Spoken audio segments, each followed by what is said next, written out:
Guys, it's Living Young Country Girl, and I'm going to be doing something a little bit different today and talking with you guys about how we're organizing our homeschool for next year. Yeah, we're already getting ready for the 2020-2021 school year. I have not received all of my curriculum in the mail. Things are moving a little slower right now in the mail, but I have set up my file boxes. We're doing a little new different system than we've done in the past. I really wanted to kind of condense our school area. Not that we don't have the space. We have this little schoolroom, but it is pretty cramped because I also use it as my office. And it seems as my business grows, my need for space grows. But I also wanted just to make it more simple and easier way to just have my kids be able to be a little more independent in their schooling. They're getting older, and I feel that's something that they need to learn to do is be more independent in their schooling. So we have kind of switched some things up.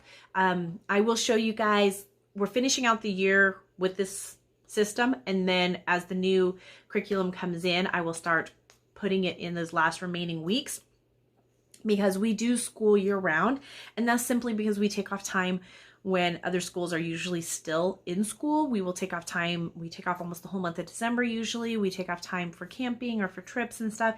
And so we school pretty much year round in order to make up for those times, but we also have a very lax school schedule. So as long as we get the work done, I have no complaints, and they can finish their work as fast as they want, as slow as they want.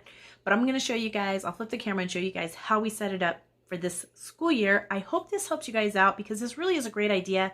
Like for people who have small spaces or RVing, or maybe just don't know where to even start. I know a lot of people are jumping into the option of homeschooling this year, and so that can be kind of hard. And I encourage you guys to check out some of the curriculum videos that I have made in the past that kind of talk about different curriculum. Not only my videos, there's tons of videos on YouTube to share with you guys different curriculum that may work better for your kids. If an online pre-done school setup isn't working, then maybe you can find something else. So anyways, guys, let's get to it. Let me flip the camera and show you guys how we are organizing our 2020-21 school year. Okay, so here's how we are organizing our school year. Okay, so what I did is I picked up this box off Amazon, and I picked up these file folders off Amazon, and I picked up actually these. You can get them at Walmart too, but what I liked about these ones was they actually had a little pencil pocket at the bottom, which the ones at Walmart did not. So they can keep a pencil, whatever, like if they have one or two things, they can keep them in there. A little extra pencil eraser. I can't get it to snap back shut. So those can stay in there.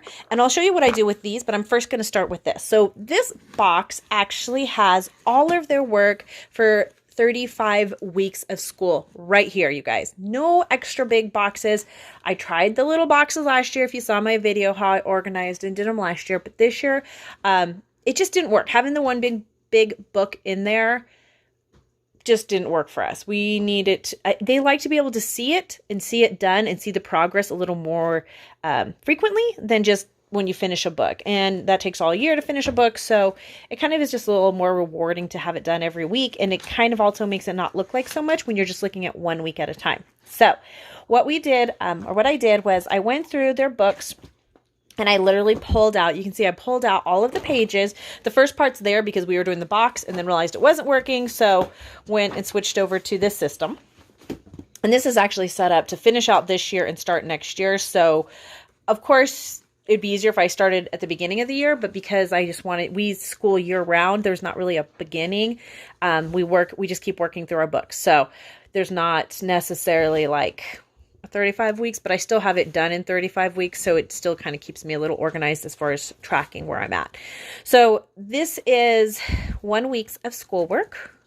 We do teaching textbooks for math, but I also sometimes like to just take a break and do something else. So I do have some multiplication or addition pages in here, but this is the week's lesson. And so I have like my son's lessons for the week that I pulled out. And these are nice. These are the master books, which I haven't really talked about curriculum much since last year. I ordered some of it, but I haven't got all of our curriculum in.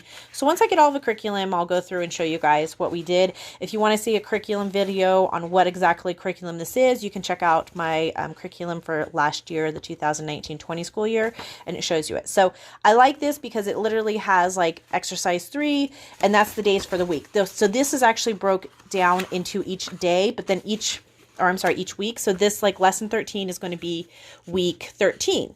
And then you have your days of the week, Monday, Tuesday, Wednesday, or like it doesn't have that. It just says exercise 3, exercise 4, exercise 5. We only school 4 days a week. So I let them actually pick one lesson that they want to skip for the week. They can pick whichever one that is, and they can skip it. So it kind of gives them a little bit of excitement, and then they get to pick the hardest lesson, one they don't like, whatever it is, and they go through it. And because things are repeated so many times, it's not a big deal. They still get all the information, and I love that. So here's like my son's, and then it goes into, this is his handwriting page from The Good and the Beautiful that he does, and then he has his math practice pages in here too. So we do that. Now, science, history, all of that is still done separately. This box right here has our social studies and our science and our geography, and that's something we do together. So it's not in here. So what happens is I take, like, this is his packet, this is his sister's. So I take these packets and I put them in whatever week it is. They go inside there, right? And then at the beginning of the week, they can come over and they can take week 2's, whatever it is, I just put them in the wrong one, and put them inside their folder. So inside here, this opens up and they have the week's work inside here. So he has his handwriting pages, he has his regular pages. The handwriting doesn't have like a day 1, 2, or 3. So I did write on there like what to do each day. So he has all of that in here. And what I have them do is I have them keep it all in here. And at the end of the week, when all the work is done, or at the end of the day, depending when I want to check it, they are going to turn it in and give it to me. I can go through it. And then I literally put their finished work back in here. And that way I know what they have accomplished, what they've done, and everything. So it's really nice. And then I can go through after a month or whatever, and I can file it into a big folder, take some sample pieces and keep, depending what your state requires, and just keep it all organized that way. Grab grades or whatever. Like I said, I could do it. This one in particular is actually kind of cool because this is one thing. This is one thing. So there's 4 separate folders in here that then consist of 1, 2, 3, 4, 5, 6 weeks, 7 weeks in there. So it's basically 4 quarters. So at the end of each quarter, I can go through and take out their work and file it, whatever I want to do. So I like this one in particular just because it was divided that way. If you had multiple kids, it'd probably be a little bit harder because these aren't super, super strong just because of the fact that you only have the 2 hooks on them. But again, that's something you guys can choose however you want to organize them.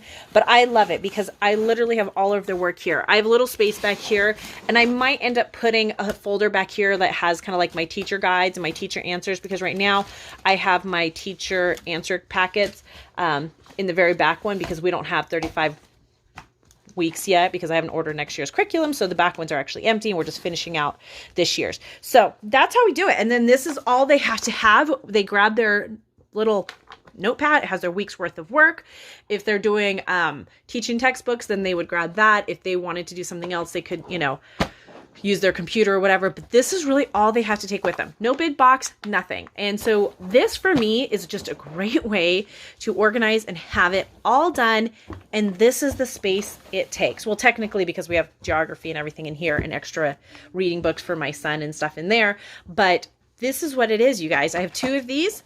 I have 2 of these. And that's our curriculum. Super small, super compact. You don't need a huge space. You can literally throw these 2 boxes anywhere. And my kids, we have school desks. They don't use them. They sit on the couch. They go to their bedroom. Sorry, I got a dog who wants to play. They sit on the dining room table. Wherever it is they want to do their school, they just take this with them and they do their school. So it's just a good reminder. You don't have to have a big dedicated schoolroom space. Yes, it's nice to have fancy charts and all of that stuff, especially when they're younger, to have, reference to alphabet or whatever. But honestly, as they get older, they just don't need them and they don't use them. And I'm finding that we need all this like schoolroom setup stuff less and less every year. And it's getting more to, you know, just this little small space. Again, smaller kids, calendar time and all of that. And even those things you can really make small, like on a little fold up 3D like presenter poster board or something. But that's what we have. Obviously we have extra books and stuff that they can reference at any time and other things, but this is their actual schoolwork. So really small, really compact. So I hope you guys, sorry. I hope you guys enjoyed this video. Sorry for all the distractions with all the dogs and kids and everything, but this is life. And at the same time, we take our homeschooling very laid back. We're not super strict and structured. Everybody's got to find what works for them. Some people really need a set structure. For us, my kids know what time we start school. And I tell them, go grab your little tablets, your, little homeschool folders and start working. And they're going to work until they're done. So that's kind of how we do it. Again, we don't start till after lunch because we're not morning people. So after lunch is when we start school, and they're usually done in a couple hours and we're able to move on our day. So there you guys go. Super small, super compact, great for small spaces, great for RVing, great for, tiny homes, whatever it is. This is a great way to organize and to have your homeschool in a small space. So hope this helps somebody out. If you did like it, give it a thumbs up. If you want to watch more of my curriculum videos, be sure to subscribe, and I will share those with you as we get in our new curriculum. What's up? Are you scared? You don't want a new school year? Somebody doesn't want another school year starting. All right, bye. So, guys, have a beautiful, blessed day. Bye for now.